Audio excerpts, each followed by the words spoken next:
October 23rd, 1940 to December 29, 2022. 82 years, a special lifespan for a special human being. Edson Arantes do Nascimento, also known as Pele, lived on this planet for 82 years, largely and within the 82 years dedicated to football, achievements, inspiration, motivation, and success. Pele's story is probably the greatest story in football, and it started a long, long time ago in 1940. 10 years after his age was a special time in the history of Brazil. Brazil had hosted the World Cup in 1950 and was determined to win it for the Brazilian people. The great Maracanã Stadium was built for this World Cup, and Brazil played to the finals and ended up losing that World Cup in the final match to Uruguay. This was a serious, serious heartbreak for Pele's father at the time, and he wept uncontrollably. According to the story, Pele was age 10 at this event, and Pele told his father, "One day I will win the World Cup." He told his father he would end up bringing light to his life, and this heartbreak would end up being a thing of the past.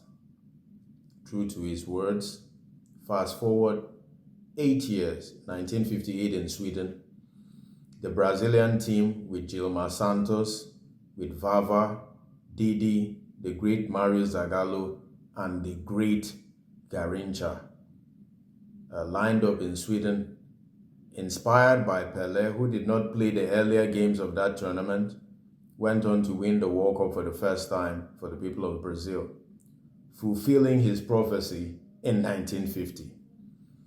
Pele was a special footballer, and he grew to prominence, having 3 years prior to this had signed his professional contract with Santos at the age of 15. Pele was a great footballer. He transitioned with the Brazilian team to the 1962 World Cup, a World Cup which he started out playing that World Cup and got injured. And that team also had Gilmar Santos, Didi, Vava, Mario Zagallo, Garrincha. That team was strong. And the second World Cup, like the first World Cup was inspired by Pele, the second World Cup was inspired by his great friend and dear friend, Garrincha. Brazil won the World Cup in 1962. 4 years after that, in 1966, England hosted the World Cup. And by this time, Pele was a global figure. Pele went to the World Cup with Brazil in 66, and Brazil lined up a very strong team. And by this time, Jairzinho was introduced to that team.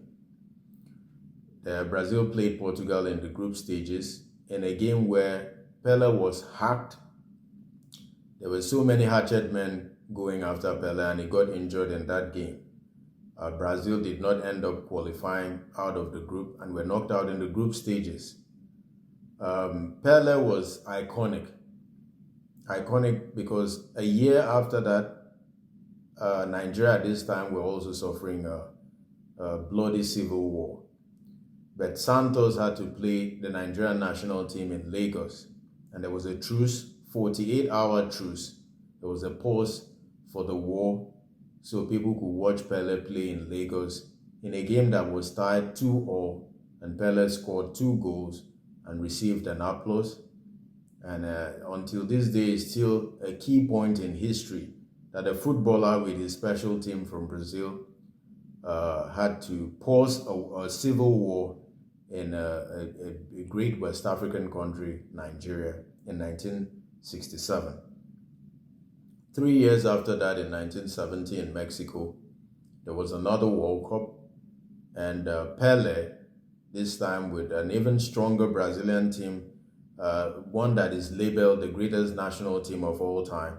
The Brazilian team of 70 had Felix, it had Gerson, Tastao up front with Pele, Revelino on the left, Jairzinho on the right.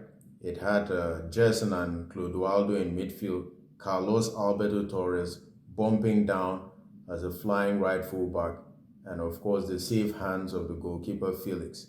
This team was assembled by the great Mario Zagallo, who was the coach at this time, and the Brazilian team played the most entertaining football, sweeping away opposition with Pele scoring crucial goals with his friend Jairzinho and Revellino. They brushed aside teams like Italy and England. They played so well, fantastic football, and Pele ended up inspiring Brazil at Seca Stadium in Mexico to win Brazil's third crown. Pele was an exceptional figure. As we all know, his story with the Seleção is beautiful. 3 World Cups, so many appearances and goals for the national team. He made the number 10 shirt famous. He is credited with that. When you see a footballer don the number 10 shirt, it is the spirit of Pele. It is the association with his contributions to this game. Pele went on to play for the New York Cosmos and played professionally in America. He was the first to actually bring real awareness to the United States when it comes to football. Pele was a global icon, and he ended up officially retiring in 1977. From then on, he became an ambassador of this beautiful game, going around inspiring people, inspiring generations. And you have the likes of Rivaldo, Zico, Revellino. Everybody followed suit. Ronaldinho and the rest followed suit and following in Pele's path, because this was a man that had created a legacy and a standard for the Brazilian game. When you talk about Jogo Bonito, that was profound in 1982, the roots were planted during Pele's era from 58 to 1970. Playing football with joy, playing football with happiness started with his team in 58, where the Brazilians brought that flair with himself, Revellino, Zico, Garrincha, and the rest. Pele has been instrumental for this sport. He's been the real spirit of this beautiful game called football. And he did predict that an African team will win the World Cup. I'm happy he lived to see Morocco's exploits at this World Cup. He lived to see other African teams get close to winning the World Cup. And I know eventually his prediction too will come to pass. Pele was great, inspired great footballers like Cruyff, Maradona, his great friend Eusebio, and the rest. He lived a wonderful life, 82 years dedicated to football. He's been the face of football for close to a century, and he passes on.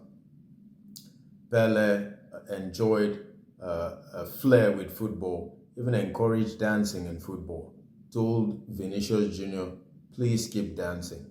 And as he is passed to the great beyond, the entire football family tell him, O Rey, the great king, continue to dance with grace. Thank you for all you've done for this sport. Thank you for your legacy. Thank you for your life. Thank you for your skill, your pace, your power. Even though you missed that fantastic opportunity in 1970, that would have been probably the greatest goal at the World Cup. You missed it, but you missing it still shows that it's the most beautiful form of art in a football game. Pele was great. Pele will remain great. There might never be one who would replicate what he has been able to achieve in international football and in Brazil. He's inspired everyone. He's at the arrowhead when it comes to football. He's the most recognizable figure. Just to draw parallels, what Muhammad Ali is to boxing, when you think of boxing and Ali jumps at you, when you think of football, Pele jumps at you.